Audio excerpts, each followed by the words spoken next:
Injil Yohanes pasal yang ke-6 ayat 5 sampai 13. Saya baca ayat 5 dan Bapak Ibu Saudara baca ayat 6. Kita bergantian sampai pada ayat yang ke-13. Saya mulai firman Tuhan. Ketika Yesus memandang sekelilingnya dan melihat bahwa orang banyak berbondong-bondong datang kepadanya, berkatalah ia kepada Filipus, "Di manakah kita akan membeli roti supaya mereka ini dapat makan?"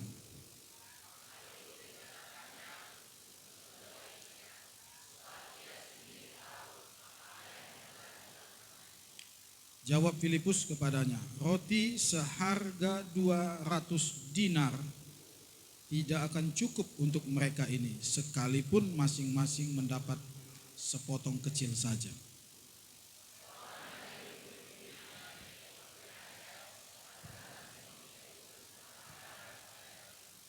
Di sini ada seorang anak yang mempunyai 5 roti jelai dan 2 ikan. Tetapi apakah artinya itu untuk orang sebanyak ini?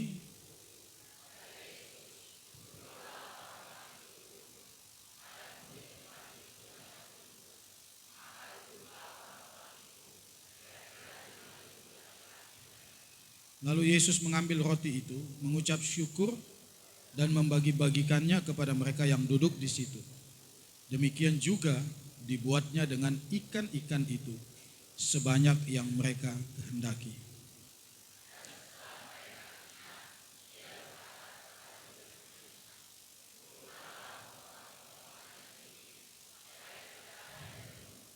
Maka mereka pun mengumpulkannya dan mengisi 12 bakul penuh dengan potongan-potongan dari kelima roti yang jelai yang lebih setelah orang makan. Kita katakan amin. Tidak asing lagi mujizat ini kita pelajari. Mujizat yang sangat spektakuler, terkenal. Mujizat pelipat gandaan. Mujizat dari kekurangan menuju kelimpahan. Dari sesuatu yang tidak mungkin menuju sesuatu yang mungkin. Dan menariknya dalam mujizat ini tercatat dalam 4 penulis Injil. Dalam Matius pasal 14 mulai dari ayat 13 mujizat ini diterangkan di sana. Dalam Markus pasal 6 ayat 32 mujizat ini juga disampaikan di sana.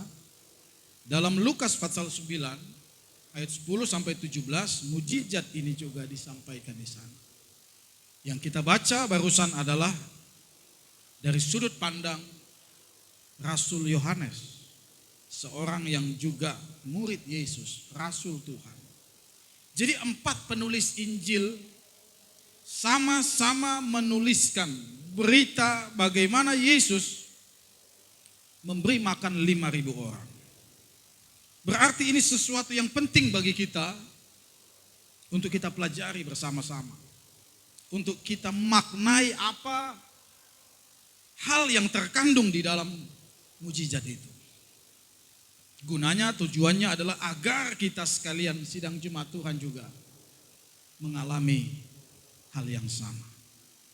Apakah saudara rindu mengalami hal yang sama? Amin. Dari kekurangan menuju kepada kelimpahan. Dari yang sedikit menuju kepada sesuatu yang berkelebihan. Dan itu dikerjakan oleh Tuhan kepada orang-orang yang mengikuti Dia. Ada 5 pokok poin yang saya ingin kita renungkan. Kisah ini dimulai dari keterbatasan. Dimulai dari kekurangan. Dalam ayat yang ke-9 di sana dikatakan, di sini ada seorang anak yang mempunyai 5 roti jelai dan 2 ikan. Tetapi apakah artinya itu untuk orang sebanyak ini? Yang pertama yang kita lihat dari kisah ini adalah Allah selalu memulai karyanya dari sebuah keterbatasan.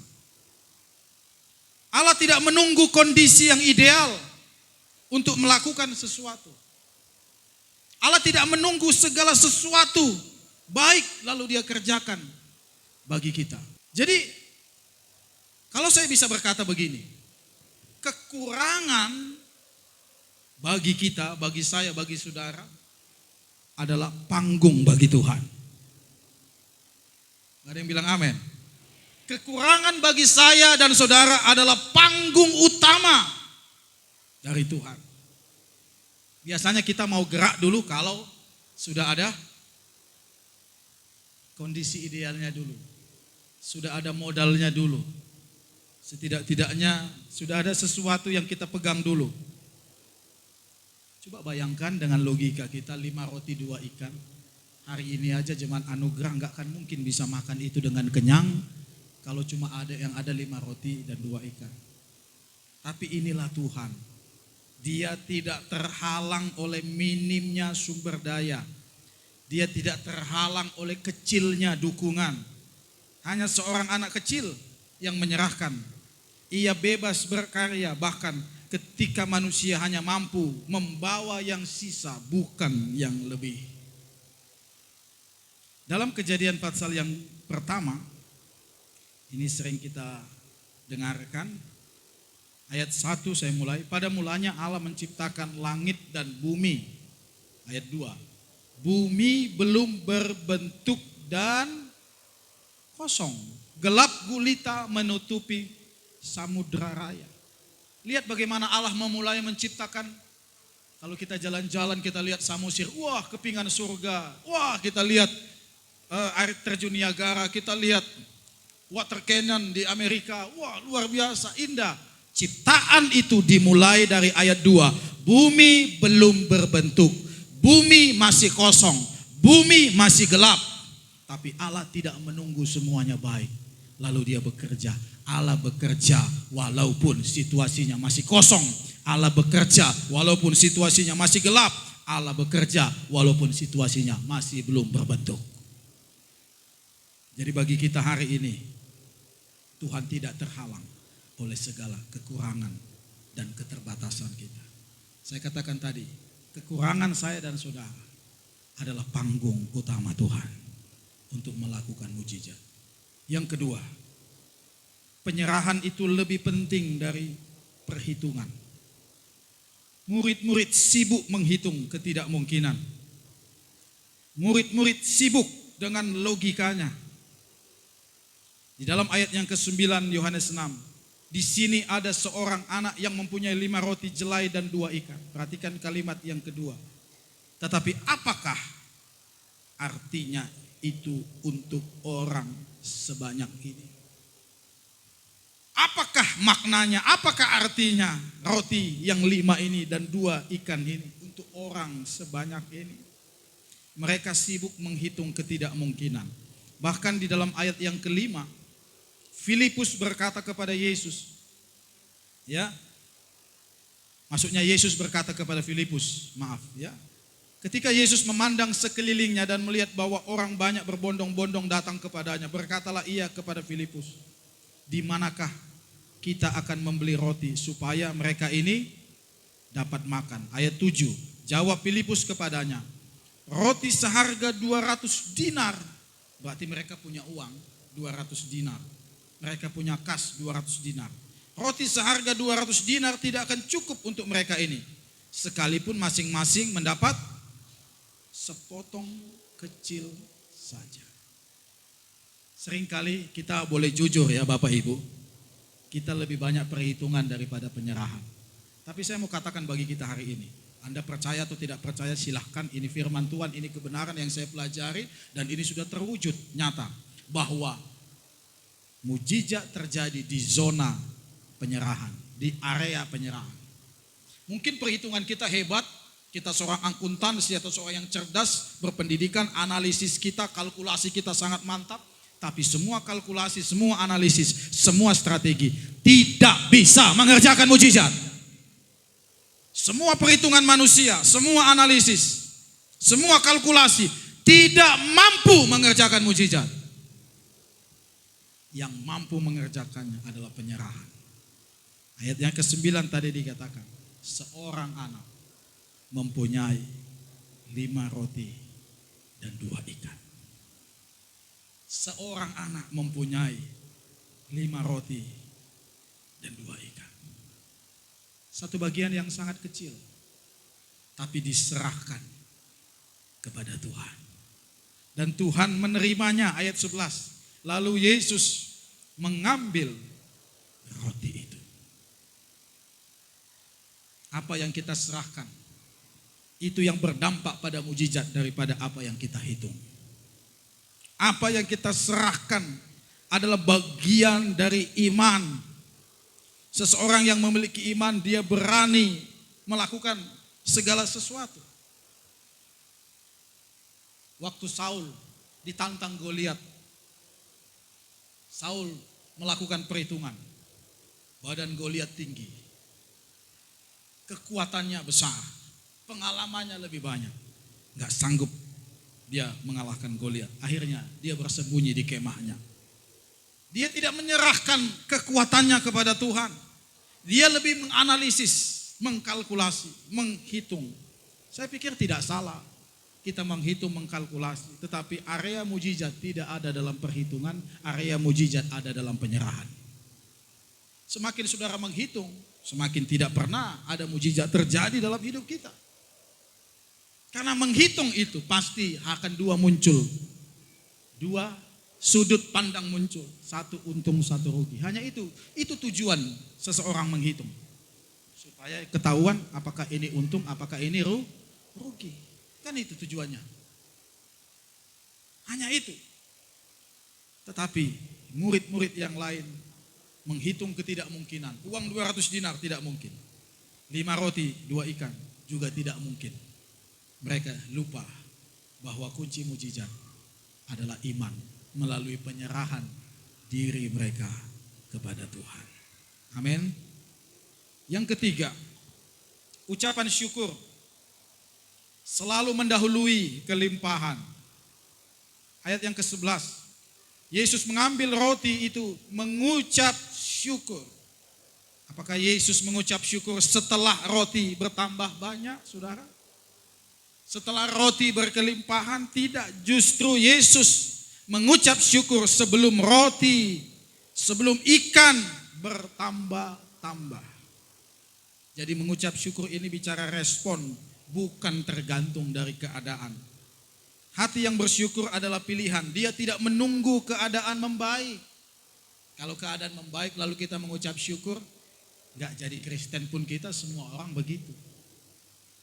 Syukur itu, ucapan syukur, bukan reaksi atas mujizat. Wah, ketika kita dapat mujizat, disembuhkan, mengucap syukur. Ketika kita dapat berkat, kita mengucap syukur. Ketika kita dapat sesuatu yang kita doakan, kita mengucap syukur. Bukan reaksi dari mujizat, tetapi pintu masuk dari mujizat. Beda ya. Kalau reaksi, ketika seorang sudah dapat mujizat, saya rasa 90% hampir semua orang mengucap syukur kalau dapat mujizat. Gak pendeta pun dia, gak orang Kristen pun dia. Saya rasa. Tapi mengucap syukur itu adalah pintu masuk, pintu kepada terbukanya mujizat. Hari ini apapun yang ada pada tangan kita, pada hidup kita, jemaat Tuhan, mari kita belajar mengucap syukur. Mengucap syukur bukan menunggu keadaan baik. Tapi keadaan baik akan datang kalau saudara mengucap syukur. Mengucap syukur bukan reaksi dari mujizat, tapi mujizat akan terbuka kalau saudara mengucap syukur. Mulut ini kecil, kata firman Allah.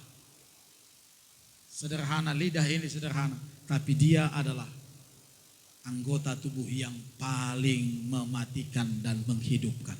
Seseorang bisa selamat dan dihukum karena lidahnya. Seseorang bisa diberkati dan dikutuk karena lidahnya. Kecil, tapi dampaknya tidak kecil. Setir mobil kecil dibandingkan dengan mesin, dibandingkan dengan kap mobil, dibandingkan dengan ban mobil. Setirnya kecil, tapi setir yang kecil mengendalikan semua mobil. Orang-orang yang di dalamnya dikendalikan oleh setir itu.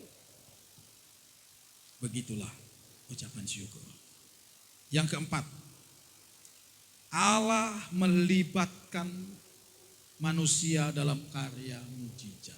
Saya rindu kita merenungkan sedikit pokok yang keempat ini. Karena saya memikirkan, kalau saya bertanya kepada kita, bisakah Allah melakukan mujizat tanpa ada bahannya? Bisakah? Oh, mungkin belum mengerti yang saya tanya. Saya tanya kebalikan dari pertanyaan. Bisakah membuat kue tanpa bahan? Bisakah membuat mobil tanpa bahan? Bisakah membuat pesawat tanpa bahan? Ya, berarti nggak bisa. Semua yang ada di dunia ini dibuat harus ada. Bisakah tukang mendirikan rumah tanpa ada bahannya? Nggak bisa. Nah, pertanyaannya saya balik lagi, udah mulai mengerti. Tadi nggak ngeh ini. Bisakah Tuhan membuat sesuatu tanpa ada bahannya? Bisa.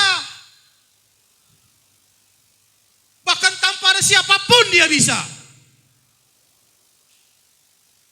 Allah bisa menciptakan roti walaupun dalam ketiadaan atau kosong sama sekali. Kalau tidak ada 5 roti itu pun Allah bisa menciptakan 5 juta roti. Tanpa harus yang 5 roti itu ada. Dalam Kejadian pasal 1. Kembali lagi, liturgi anak-anak. Pada mulanya Allah menciptakan. Dari kata bara, menciptakan. Dari kata bara. Dalam bahasa Ibrani. Bermakna di mana Allah membuat sesuatu tanpa melalui bahan baku.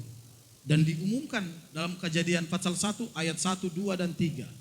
Ketika Allah menciptakan matahari, apa bahan matahari? Allah cuma bilang, jadilah terang. Ketika Allah menciptakan lautan, apa bahan lautan? Allah cuma mengatakan, jadilah lautan. Ketika Allah menciptakan cakrawala, apa bahan cakrawala? Allah yang bilang, jadilah langit. Semua tinggal ngomong. Semua tinggal ngomong. Tetapi ayat yang ke-11 dalam Yohanes pasal 6 justru mengungkapkan kepada kita bahwa Yesus memilih melibatkan saya dan saudara. Tetapi sekali lagi, kata kuncinya di sini. Allah menghargai setiap partisipasi. Allah menghargai setiap keaktifan. Dengan atau tanpa saudara, Allah bisa bekerja dan membuat sesuatu, tidak ada yang gagal.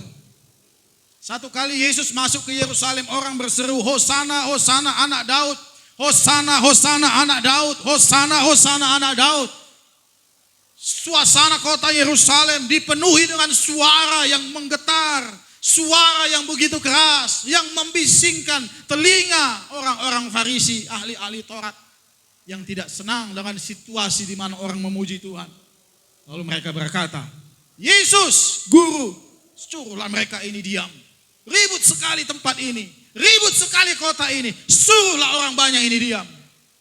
Yesus justru berkata, kalau mulut-mulut orang-orang Yerusalem ini diam, aku bisa memerintahkan batu-batu yang bersuara memuji dan mengucap syukur kepada Tuhan.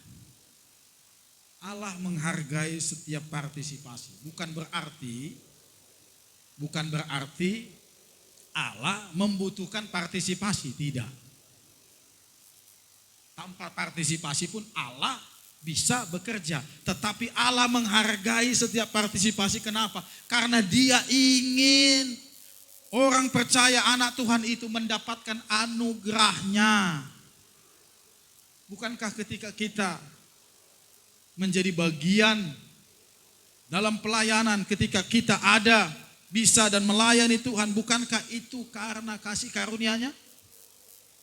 Halo? Siapakah di antara saudara yang merasa bangga karena dia pintar, karena dia hebat, karena dia mampu, karena dia kaya, karena dia punya nama, lalu berkata, aku yang cocok, aku yang layak, aku yang bisa? Siapakah di antara kita? Alkitab berkata tidak ada. Tapi Allah memilih kita. Allah melibatkan kita. Untuk menjadi bagian dari karya mujizatnya. Tapi tujuannya ketika anugerah itu sudah diberikan, ketika Allah melibatkan kita, Allah ingin kita bertanggung jawab pada anugerah itu. Allah ingin kita bertumbuh dalam anugerah itu. Itu tujuan Tuhan.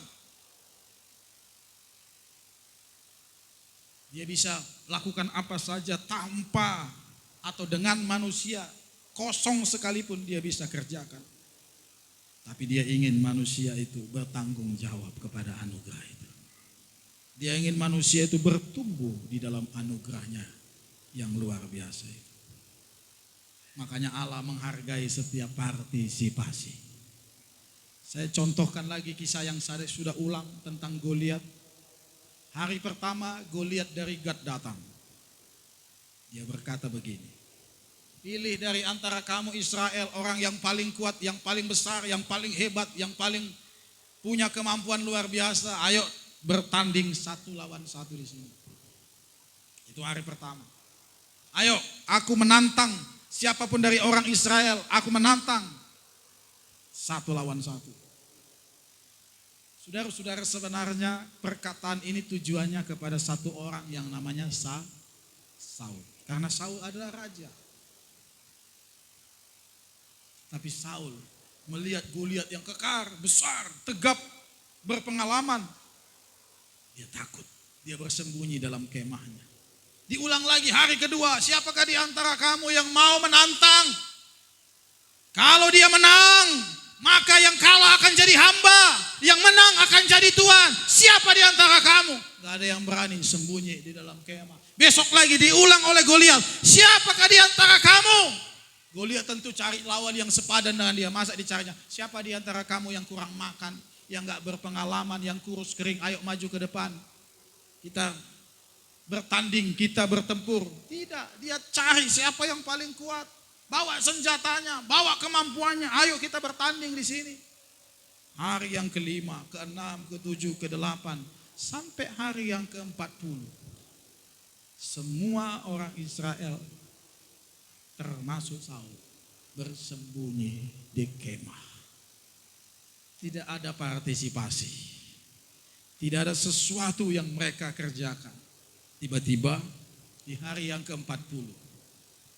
Ada seorang anak kecil remaja, tujuannya bukan untuk menantang Goliat, tujuannya disuruh oleh orang tuanya, lihat abang-abangmu, kok enggak pulang-pulang sudah 40 hari ke rumah, ngapainnya mereka, ada pertempuran apa, ini bawa bekal untuk abang-abangmu, lihat dulu keadaan mereka di sana ya.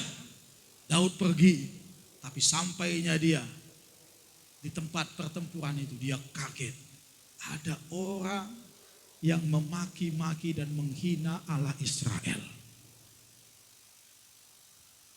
Dia kaget. Dia datang ke tempat pertempuran bukan untuk bertempur lawan Goliat. Dia hanya melihat keberadaan abang-abangnya, kakak-kakaknya yang juga prajurit Israel pada waktu itu. Tapi ternyata satu orang yang berkata, biarlah hambamu ini yang maju melawan orang Filistin. Allah menghargai setiap partisipasi. Artinya begini, kalau saudara tidak mau melakukan, Allah masih punya cadangan orang untuk melakukannya. Kalau saudara berdiam diri di kemah dan tidak mau bergerak, Allah punya orang muda yang tak berpengalaman, yang tak punya apa-apa, dia yang akan bergerak. Karena rencana Tuhan, dia ingin melibatkan manusia, tapi manusia yang berkata ya pada rencana Tuhan. Sama seperti tema kita 2025 Natal. Inilah aku ini hamba Tuhan. Jadilah padamu sesuai dengan kehendak. Kalau Maria berkata, nanti dulu malaikat Gabriel, aku pikir-pikir dulu, malaikat Gabriel goodbye. Dia cari wanita yang lain. Mungkin wanita yang lain datang dari Tapanuli, namanya Tio. Itulah jadi ibu Yesus, mungkin. Ya kan, karena Maria menolak. Saudara-saudara, Allah menghargai setiap partisipasi. Kalau kita dilibatkan oleh Tuhan, Itu bukan karena kemampuan kita, bukan karena kehebatan kita. Sebab tanpa kehebatan dan kemampuan saudara pun Allah bisa mengerjakan dalam keadaan kosong. Lihat, siapa yang membawa bekal yang menjadi mujizat kelimpahan? Ayat yang ke-11 dikatakan seorang anak kecil. Ayat 9, di sini ada seorang anak kecil. Lihat, ini bukan bekal opung-opung, bukan bekal nenek-nenek, bukan bekal bapak-bapak, ibu-ibu. Ini bekal anak kecil. Tapi karena seorang anak kecil mau berpartisipasi, terjadilah suatu mujizat. Jadi, saya rindu kita menjadi perpanjangan tangan, menjadi sesuatu yang akan dilibatkan Tuhan dalam proses mujizat itu. Saya mau, saudara juga harus berkata mau. Amin. Karena Tuhan akan melibatkan saudara masuk dalam bagian rencana yang besar itu. Hal yang kelima, yang terakhir. Tuhan memberi lebih dari apa yang dibayangkan. Ayat 12. Setelah mereka kenyang, ia berkata kepada murid-muridnya, kumpulkanlah potongan-potongan yang lebih supaya tidak ada yang terbuang. Maka mereka pun mengumpulkannya dan mengisi 12 bakul penuh. Nah, saya mau tanya, apakah 12 bakul penuh itu kebetulan? Karena mereka sudah puas makan. Apakah kebetulan? Yang nyuruh kumpulkan adalah Yesus. Ayat 12 berkata, setelah mereka kenyang, ia berkata kepada murid-muridnya, berarti kalau yang nyuruh kumpulkan, berarti Yesus sudah tahu bahwa ada yang sisa. Betul nggak saudara? Betul nggak saudara?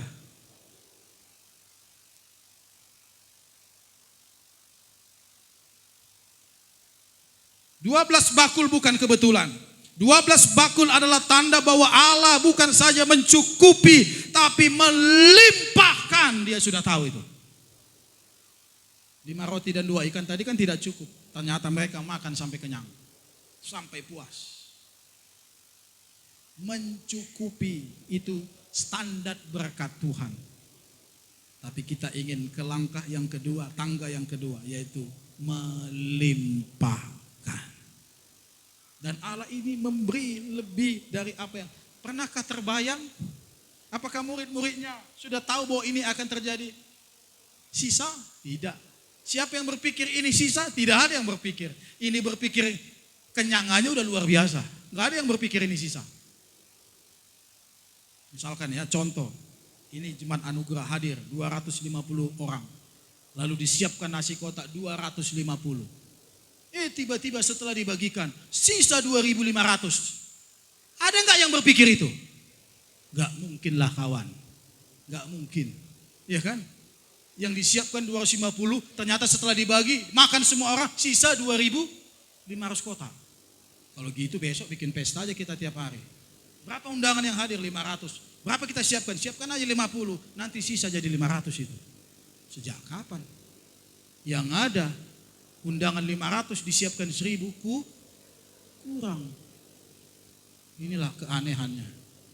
Yang disiapkan kuat-kuat saudara. Yang disiapkan kurang. Kok bisa kurang? Nah, tahu lah itu ya. Tanya sama rumput yang bergoyang. Kok bisa kurang kan?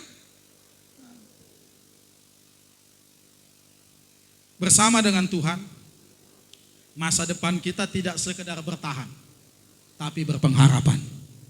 Kalau hanya sekedar bertahan gak aman itu. Contoh, sekali contohkan lagi. Diundang, undangan 500 orang. Disiapkan 500 nasi kotak. Kira-kira bisa senyum gak si tuan rumahnya? Gak bisa senyum, gak aman dia. Undangannya 500. Disiapkannya cuma 500 kotak. Pasti nyalam orang pun dia kecut terus. Karena ketakutan. Cukup gak ini? Cukup gak ini? Kok makin banyak aja? Ada angkot lagi, keluar 15 orang. Ada bus lagi, keluar 100 orang. Kok makin banyak aja ini? Cukup gak ini? Cukup gak ini? Gak aman. Tapi diundangnya 500, disiapkannya 1.000. Tenang dia, ketawa dia. Sebab aman. Ini namanya pengharapan. Saudara tahu pengharapan itu dalam kitab Ibrani diumpamakan seperti sauh. Tahu sauh? Jangkar. Kapal sebesar apapun harus punya jangkar. Kalau tidak ada jangkar, gak aman. Gak aman kapal itu. Jangan naiki kapal kalau kapal itu gak ada jangkar. Bahaya. Jadi hidup kita di dalam Kristus bukan hanya sekedar bertahan, tapi berpengharapan. Ada rasa aman yang Tuhan beri di hati saudara. Perjalanan kita mungkin tidak tahu apa yang terjadi minggu depan, bulan depan, tapi ada pengharapan, ada rasa aman. Kalau hanya sekedar bertahan, mana aman? Mungkin hari ini masih oke. Besok, minggu depan, gimana? Makanya pengharapan itu menjadi sauh yang kuat. Tuhan akan memberikan sesuatu yang lebih dari apa yang saudara bayangkan. Tuhan memberkati kita. Mari kita bangkit berdiri bersama-sama.